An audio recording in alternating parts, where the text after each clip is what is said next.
Le Seigneur soit avec vous. Et avec votre esprit. Évangile de Jésus-Christ selon Saint Jean. Gloire à toi, Seigneur.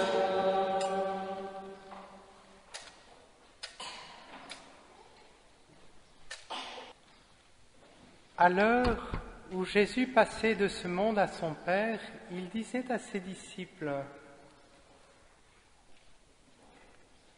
J'aurai encore beaucoup de choses à vous dire, mais pour l'instant, vous n'avez pas la force de les porter. Quand il viendra, lui, l'Esprit de vérité, il vous guidera vers la vérité tout entière. En effet, ce qu'il dira ne viendra pas de lui-même. Il redira tout ce qu'il aura entendu. Et ce qui va venir, il vous le fera connaître.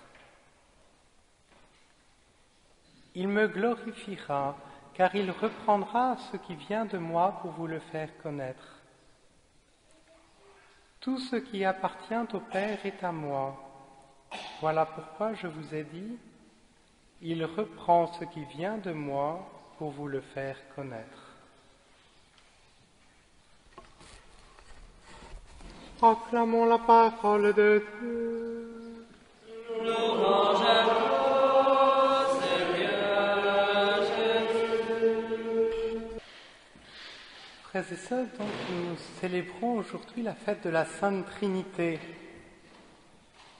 Alors quelquefois ça peut paraître un petit peu compliqué. Et pourtant, quand on célèbre la fête de la Sainte Trinité, c'est pas d'abord une idée sur Dieu c'est pas une idée sur Dieu qu'on va célébrer et que nous célébrons.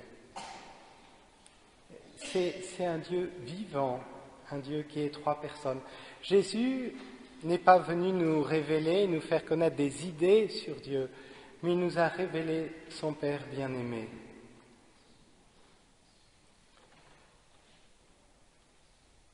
À travers cette fête, il nous est donné de peut-être mieux percevoir que Dieu n'est pas une statue immobile qu'il faut adorer. Alors, on a différentes représentations du ciel. Quelquefois, on se représente un peu le ciel comme une salle de cinéma. Alors, pendant notre vie, on essaie de gagner notre billet pour pouvoir y aller. Et puis, du coup, on arrive au ciel, on s'assoit dans son fauteuil et puis on le contemple. Mais on a un peu peur de s'ennuyer, du coup, si c'est ça le ciel, contempler Dieu qui nous reste un petit peu extérieur.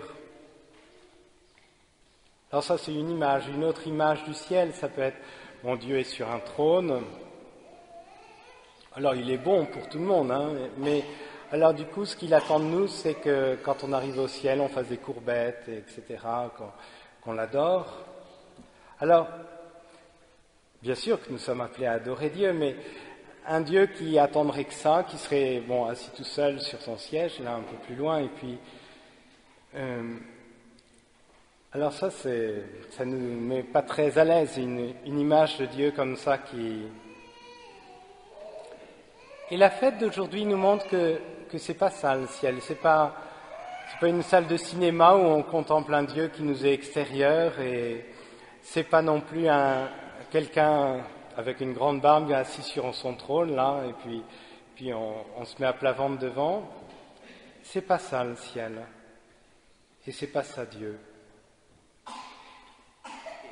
Et si Jésus est venu sur terre, c'est précisément pour nous révéler son Père, et en révélant son Père, il se révèle lui-même comme Fils. Jésus donc nous révèle que la vie de Dieu n'est pas une sorte de narcissisme, de repli sur soi, où Dieu prendrait plaisir à se regarder, à se louer, à s'admirer, voilà.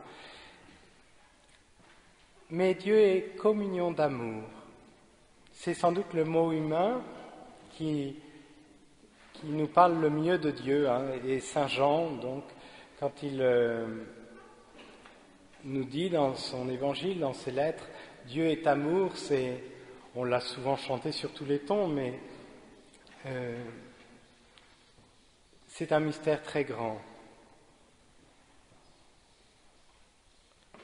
Alors Dieu, donc, n'est pas un être solitaire. Dieu est unique. Dieu est unique, mais Dieu est trois personnes qui s'aiment infiniment. Et le ciel, justement, ce à quoi nous sommes appelés, c'est pas de contempler. Dieu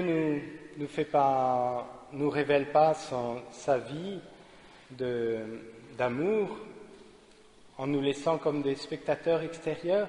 Justement, la grâce du baptême que nous avons reçue, c'est justement de pouvoir entrer dans cette vie, d'être admis dans cette vie de Dieu. Alors ça dépasse complètement les forces humaines. Et c'est précisément pour ça que l'Esprit Saint nous est donné aussi pour entrer dans cette vie de Dieu. Dans l'évangile que nous avons entendu, il y a un mot qui revient à diverses reprises. L'Esprit Saint nous fait connaître. Vous savez que dans le monde, dans la Bible, dans la parole de Dieu, connaître ne veut pas dire simplement connaître de façon intellectuelle. Bon, je connais Dieu, ou je connais des choses sur Dieu. C'est le mot qui est employé dans la Bible pour parler justement de l'union conjugale. Alors quand l'Esprit Saint nous fait connaître le mystère de Dieu, c'est pas uniquement une connaissance intellectuelle, c'est nous faire entrer dans le mystère de Dieu, nous donner la perception intime de ce mystère de Dieu, de sorte que ce mystère ne nous reste pas extérieur, mais que nous puissions entrer dans ce mystère.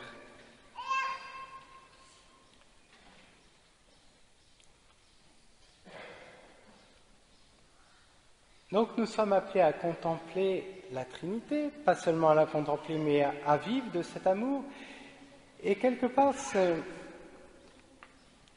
la contemplation de ce mystère de la Trinité nous aide aussi à comprendre quelque chose de l'homme, parce que nous sommes créés à l'image de Dieu.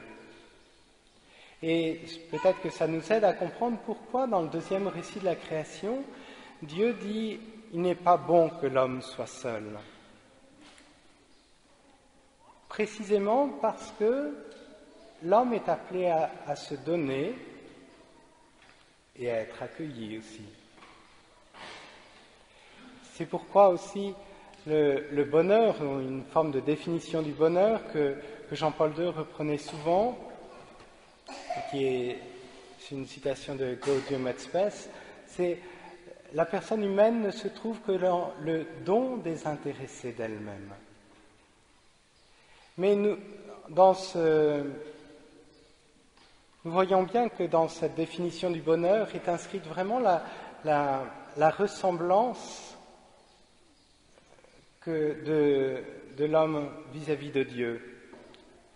L'homme ne peut se trouver que dans le don désintéressé de lui-même, parce que précisément il est à l'image de Dieu qui se donne. Alors cet amour trinitaire que nous sommes appelés à contempler, dans lequel nous sommes appelés à entrer, nous sommes appelés aussi à en vivre vis-à-vis des autres. Ce n'est pas un mystère qui nous reste extérieur aussi vis-à-vis de ceux qui nous entourent.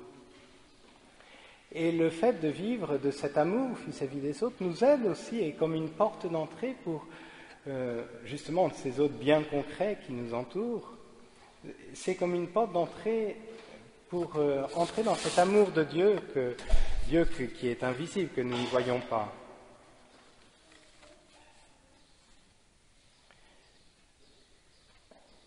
Ce mystère de la Trinité éclaire beaucoup aussi nos relations,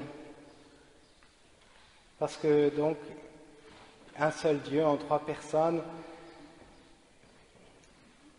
Il y a eu diverses hérésies. Vous savez que cette foi en la Trinité, pendant les premiers siècles, s'est affermie peu à peu.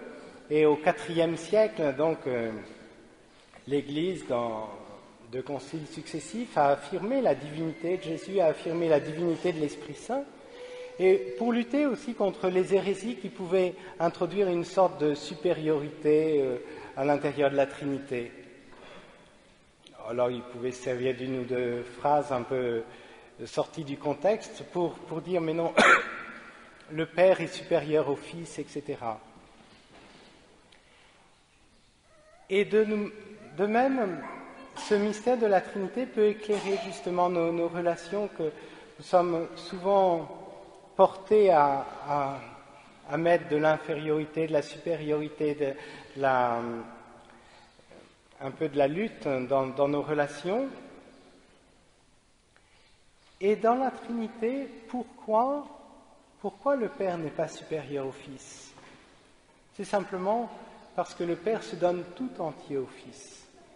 Il ne garde rien pour lui. Il n'y a pas de repliement égoïste sur soi-même en Dieu.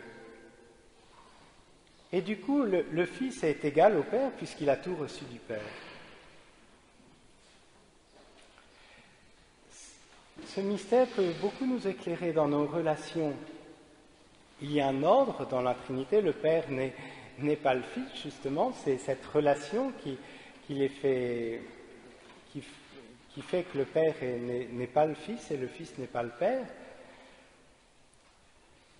Mais il n'y a pas de supériorité ou d'infériorité. L'ordre n'implique pas forcément une infériorité ou une supériorité. Nous pouvons demander cette grâce, justement, de mieux comprendre ça. Il y a un ordre dans l'amour, mais cet ordre n'implique pas une infériorité ou une supériorité, une domination. Ça, c'est le péché dans notre cœur, qui est présent dans notre cœur, qui a introduit ça.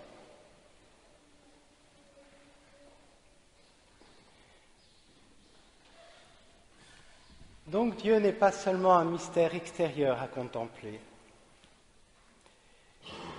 Alors nous sommes appelés aujourd'hui à entrer dans ce mystère de communion avec Dieu.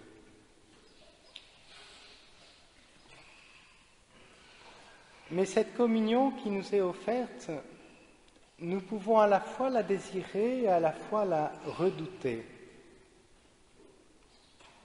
Peut-être que l'expérience de certaines personnes célibataires peut nous aider à le comprendre. Quelquefois, elles désirent vivement vivre une communion étroite avec quelqu'un et puis en même temps, elles en ont peur. Alors, peut-être, il peut y avoir bien des raisons, peut-être parce qu'elles ont été blessées, peut-être aussi parce qu'elles ont peur de perdre quelque chose de leur indépendance. Et de même, dans notre relation avec Dieu, nous sommes appelés à entrer dans cette communion avec Dieu. Alors, peut-être nous avons des images de Dieu un peu faussées qui font qu'on a quelques peurs, qui nous retiennent. Peut-être aussi on a un peu peur de perdre notre indépendance, notre liberté chérie, ou cette forme de liberté, disons. Ou peut-être aussi pouvons-nous penser que cette communion est quelque chose de très beau, mais bon, il y a beaucoup de choses intéressantes à faire avant, et on reporte à plus tard cette communion avec Dieu. Alors aujourd'hui, en cette fête de la Trinité, peut-être que le Seigneur vient nous rappeler, mais le but de ta vie, c'est d'entrer dans ce mystère de Dieu. C'est pas d'abord de faire des choses sur la terre, d'avoir des tas de projets, c'est bien aussi d'avoir des projets, mais ce n'est pas la finalité ultime. Cette finalité ultime, c'est d'entrer dans ce cœur de Dieu. Et ça suppose d'entrer avec confiance dans une dépendance filiale. Peut-être je peux, pour conclure, lire juste le premier paragraphe de la prière de Sainte Élisabeth de la Trinité, qui nous invite justement, par son exemple aussi, à entrer dans ce mystère de Dieu, qui est vraiment un havre de paix. Dans la deuxième lecture, c'est l'Épître aux Romains, on voit que la détresse elle-même fait notre orgueil. Il faut avoir une grande foi pour pouvoir dire ça. Mais parce que saint Paul a trouvé ce havre de paix qui est le cœur de Dieu. Ô mon Dieu, Trinité que j'adore, aidez-moi à m'oublier entièrement pour m'établir en vous, immobile et paisible, comme si déjà mon âme était dans l'éternité. Que rien ne puisse troubler ma peine ni me faire sortir de vous, ô mon immuable, mais que chaque minute m'emporte plus loin dans la profondeur de votre mystère.